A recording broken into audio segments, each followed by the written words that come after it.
Welcome to Echoes Untold, where history whispers and we listen. Today's episode, the mysterious and tragic sinking of HMS Umpire, a newly commissioned Royal Navy submarine that never even saw enemy waters. By mid-1941, World War II had entered its most perilous phase for Britain.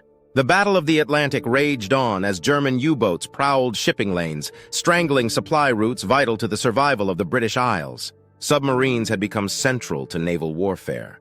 Both feared and revered, these stealthy machines operated in a dimension of war hidden from the public eye, silent, deep, and deadly. Britain's Royal Navy, once known for its surface fleet, had recognized the urgent need to build up its submarine force. Among the many vessels produced was a class of submarines known as the U-class, small, relatively nimble boats originally designed for training, but quickly adapted for active duty. One of these was the HMS Umpire. Constructed by Vickers Armstrong in the industrial shipyards of Barrow and Furness, Umpire was launched on the 30th of December 1940, barely a year after Britain had declared war on Nazi Germany. She was part of the second wave of U-class submarines, about 196 feet long, displacing 545 tons surfaced and 740 tons submerged. Her complement was around 33 men, including officers, engineers, and torpedomen. Her commissioning was relatively uneventful. She had passed sea trials and diving tests in home waters, and in July 1941, she was deemed ready for deployment.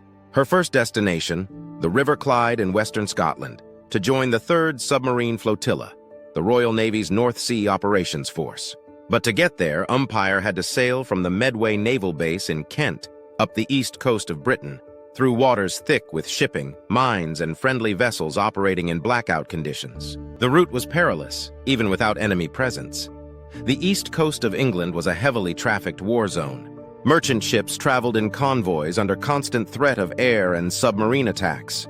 Navigation was tense, especially at night. Radio silence and blackouts were the order of the day. On the 18th of July, 1941, HMS Umpire, under the command of Lieutenant Mervyn Wingfield, a capable and well-regarded officer, left the Medway and headed toward Sheerness, where she would join Convoy EC.47, traveling north. That night, Umpire ran surfaced to preserve her batteries she kept inshore of the convoy, per standing orders, moving along the coastline rather than directly within the shipping lanes. But the convoy, like many others, consisted of a mix of merchantmen and naval escorts. Most of the escort vessels were armed trawlers and small craft, operated by men who were often undertrained and operating in chaotic wartime conditions. And that night, amid pitch darkness and tight maneuvers, something went terribly wrong. It was just after midnight, the early hours of the 19th of July, 1941. The sea was calm, the moon obscured.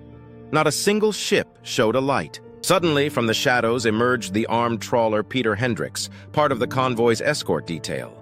Unaware of the Umpire's position and unable to see her in the dark, she bore down directly on the surfaced submarine. There was no time to turn, no time to dive.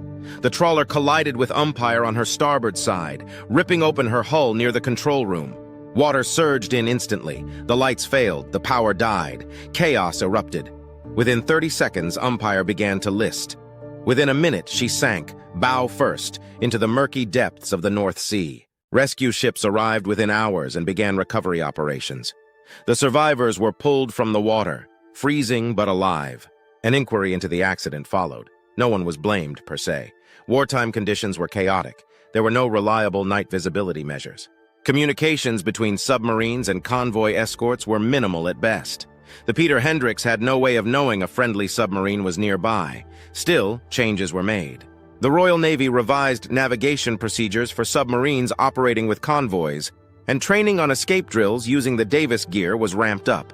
The sinking of HMS Umpire, though not due to enemy action, became a sobering case study in the risks of wartime naval logistics. The wreck of HMS Umpire was located not long after. She rests today in 60 feet of water off the coast of Norfolk, near Blakeney. Because the submarine went down in wartime and with men still aboard, the site is considered a protected war grave under the Protection of Military Remains Act. Diving is strictly controlled. The tale of HMS Umpire is not grand. It involves no torpedoes fired, no enemies sunk, no medals awarded for combat. But it is a story of courage, of sailors who faced the terrifying reality of a flooded submarine and fought to survive. It's a story of how training, presence of mind, and trust in one's equipment can make the difference between death and life. And it is a reminder, not all heroes go down in battle. Some go down because of silence, darkness, and bad luck. But they are heroes all the same. If stories like this resonate with you, then like this video, share it with someone who loves forgotten history. Comment and subscribe to Echoes Untold, where history whispers and we listen.